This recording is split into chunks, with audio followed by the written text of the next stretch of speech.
आप सभी का हमारे YouTube channel method mind class में स्वागत है। अब आज हम लोग जिस टॉपिक को डिस्कस करने जा रहे हैं वो टॉपिक है आपका प्राकृत संख्याओं का योग। क्या टॉपिक है आपका?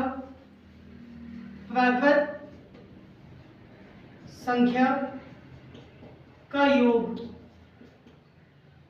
और मैं आपको पूरा विश्वास दिलाता हूं कि ये 3 क्वेश्चन में आपका टॉपिक पूरी तरह से समझ में आने वाला है। तो प्लीज आप लोग तीनों क्वेश्चन देखें तभी समझ में आएगा। पहला क्वेश्चन क्या है कि 1 से 10 तक प्राकृत संख्या का योग। प्राकृत संख्या का योग व माध्य ज्ञात करें। योग व माध्य दोनों पूछ दिया इसमें, क्योंकि दोनों में से कुछ भी पूछ दिया जा सकता है। तो क्या करना है, हमें आसानी से समझना है कि जो संख्या है लास्ट में दी होगी उस संख्या से एक ज्यादा लिखना है और उसको 2 से भाग दे देना है। ये देखिए हमारा आंसर आ गया। तो 2 से इसको जब भाग देंगे तो 2 पंची 10, कितना आ गया? 55 आ गया। अब इसका माध्य निकालना है। तो माध्य निकालने के लिए क्या करेंगे कि जितनी संख्या है उससे इसको भाग दे देंगे और जो नीचे जीरो होते हैं उसको भाग देने का बहुत ही आसान नियम होता है कि इधर से स्टार्ट करेंगे, जितने जीरो होते हैं उतने अंक के बाद दशमलव लगा देंगे। 1 जीरो है तो इसका आंसर क्या आएगा? 5.5। चलिए इस बात को हम लोग अच्छे से समझ लेते हैं। अगर आपसे कह दिया जाए 8/100 है तो नीचे जीरो कितने हैं ध्यान से समझिएगा। 2 जीरो है तो एक अंक तो आपका ये हो जाता है, दूसरा अंक ये हो जाता है और उसके बाद दशमलव। कहने का ये मतलब है जितने जीरो उतने अंक के बाद दशमलव लगेगा। और एक एग्जाम्पल लेते हैं।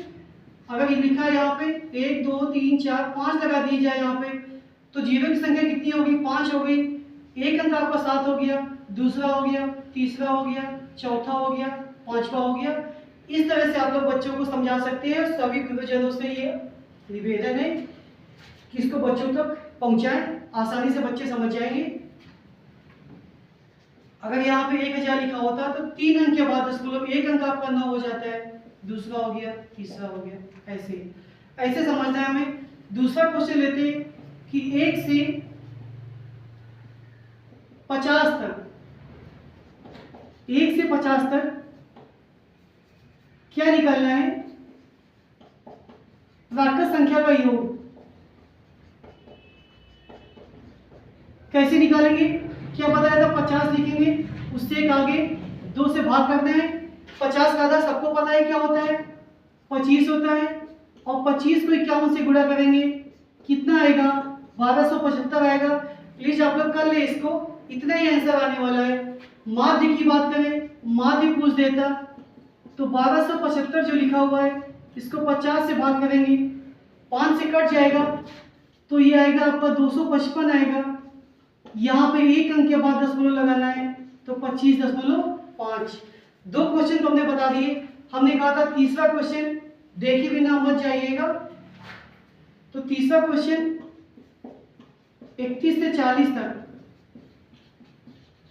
31 से 40 तक प्राकृत संख्या का योग। तो कैसे बताएंगे? जो ट्रिक हमने बताई थी उसी को लगाएंगे, लेकिन ये आंसर नहीं होगा। आपको माइनस करना पड़ेगा। किससे माइनस करना पड़ेगा? जो इसके पहले होगा। इसके पहले क्या था? 30, उसमें एक आगे बढ़ाएंगे, इतना आपको करना पड़ेगा। इसीलिए हमने कहा था कि तीसरा क्वेश्चन देखे बिना मत जाइएगा, टॉपिक कंप्लीट नहीं होगा आपका। इसको गुणा करेंगे 1640, इसको गुणा करेंगे 930, इसको भाग करेंगे, यहाँ पे घटाएंगे पहले 710 आएगा और इसको भाग करेंगे तो 355 आपका आएगा। ये आपका आंसर हो गया। और ये 3 क्वेश्चन में प्राकृत संख्या पूरी आपकी हो गई है। तो इस तरह से चैनल को सपोर्ट करें। धन्यवाद।